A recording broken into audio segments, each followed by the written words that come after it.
Good morning mga ka-showbiz at mga kapwa Barda fans ko dyan. Ito ang ating update para sa Barda sa araw na ito. OMG, mami ni Barbie Fortesa napareact sa usapang kasalan ni na Barbie Fortesa at David Licauco. Yan po yung ating bibigyan ng komento, reaction, opinion at pag-uusapan sa araw na ito.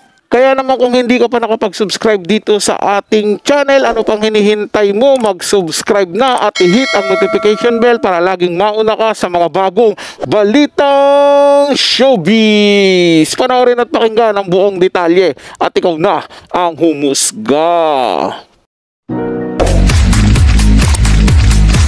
Mami ni Barbie Fortesa nag-react sa usapang kasalan ni na David at Barbie.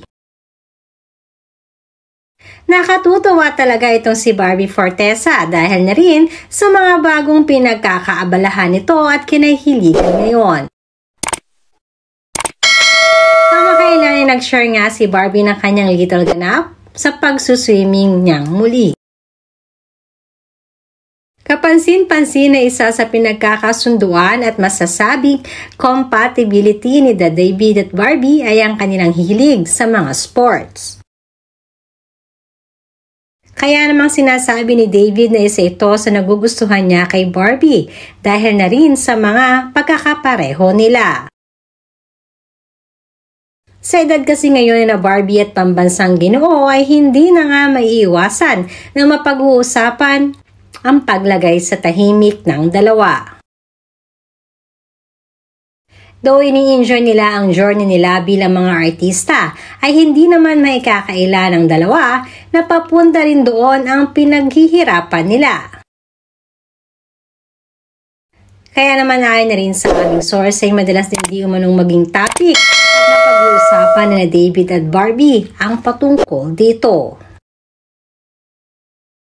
Matatandaan sa isang interview nila ay tahasan din nilang inamin na nagiging topic nila talaga ang pag-aasawa. Matatanda ang napakaraming kinilig sa mga naging sagot na Barbie at David patungkol dito. At kagad nga ito nag-viral. Kaya naman nang mahinga ng reaksyon ng mami ni Barbie Fortesa, sinabi nito na ready naman na daw sila dahil nasa right age na din si Barbie. Sarap naman ng ganyan mga ka-showbiz, no? Mga kapwa Barda fans ko dyan. Kung magkatotoo, no? Na ikasal talaga si David Licauco at Barbie Fortesa. Sangayon naman ako na nasa hustong edad na sila. Time na siguro para bumuo din ng pamilya. At siguro yung mami ni Barbie tsaka daddy niya o pamilya niya naasam na rin na makita na magkaroon sila ng apo o magkaroon ng baby si Barbie Fortesa. Kahit sinong magulang naman yung nangahanga rin sa kanilang anak, 'di ba? Sana lang dumating talaga yung time na isipin na nila yung pagsisettle down kasi hindi naman na sila bumabata 'di ba? Nagkakaedad na rin. Sana nga talaga si Barbie Fortesa at David Licauco ang ikasal.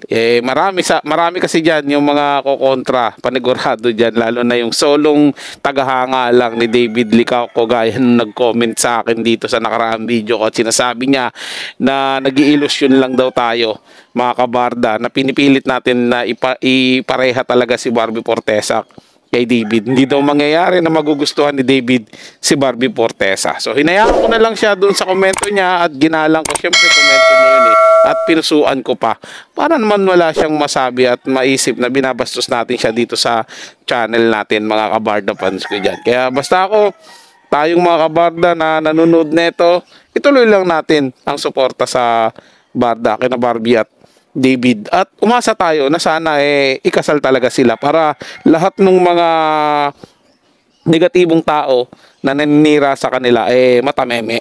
Para sa mga bagong balitang showbiz, ugaling tumutok dito sa ating channel at mag-subscribe at i-hit ang notification bell para laging mauna ka sa mga bagong balitang showbiz.